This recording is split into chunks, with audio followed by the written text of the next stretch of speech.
শহীদ জিয়াউর রহমানের খাল খনন কর্মসূচির মাধ্যমে আমরা তৎকালীন সময়ে খাদ্য উৎপাদনের বৃদ্ধির যে সুফল তা আজ প্রমাণিত একটা সত্য। পরবর্তীকালে খালগুলি মরে যাওয়ার কারণে কৃষি উৎপাদন যে ব্যাহত হয়েছে সে তথ্যও কিন্তু প্রমাণিত সত্য। ফলে আমরা সেই ধারাবাহিকতাতেই আমরা তারেক রহমানের নেতৃত্বে খাল খনন কর্মসূচি শুরু করেছি, যা আজকে শুরু করলাম এখানে।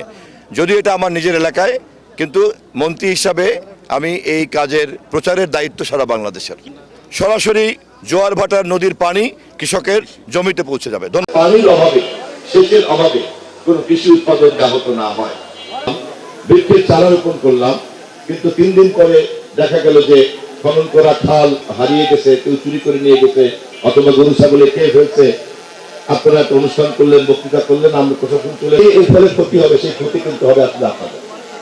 প্রশাসনেরও ক্ষতি কম, আমরাও ধরুন ব্যক্তিগত সহযোগিতা করবেন।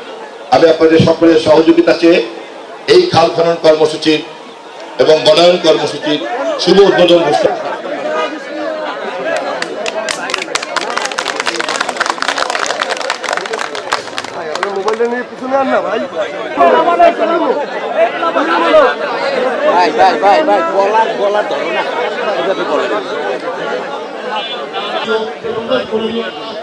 মন্ত্রী মহোদয় যাতে দীর্ঘদিন আমাদের মাঝে থেকে আমাদের সেবা করতে পারে, কবিতা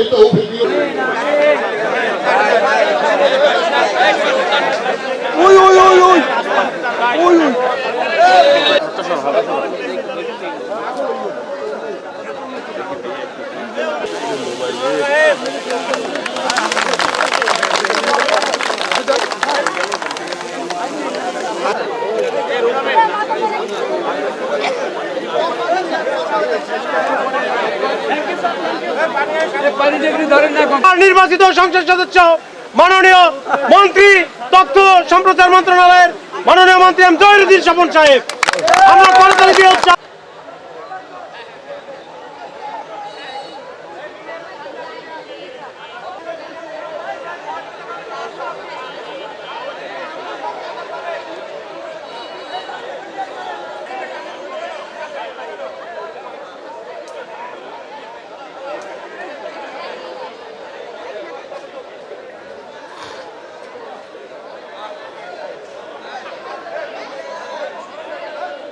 তিনি আজ জনগণের ভোটে নির্বাচিত জাতির নেতা, জাতির ভোটে নির্বাচিত জাতির নেতা।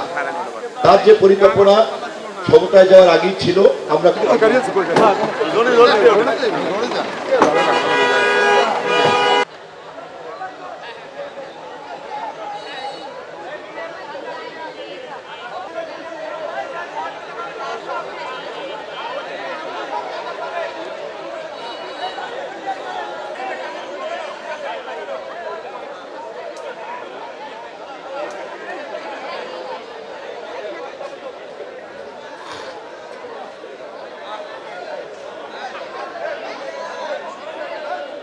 তিনি আজ জনগণের ভোটে নির্বাচিত জাতির নেতা, জাতির ভোটে নির্বাচিত জাতির নেতা। তার যে পরিকল্পনা ক্ষমতায় যাওয়ার আগেই ছিল, আমরা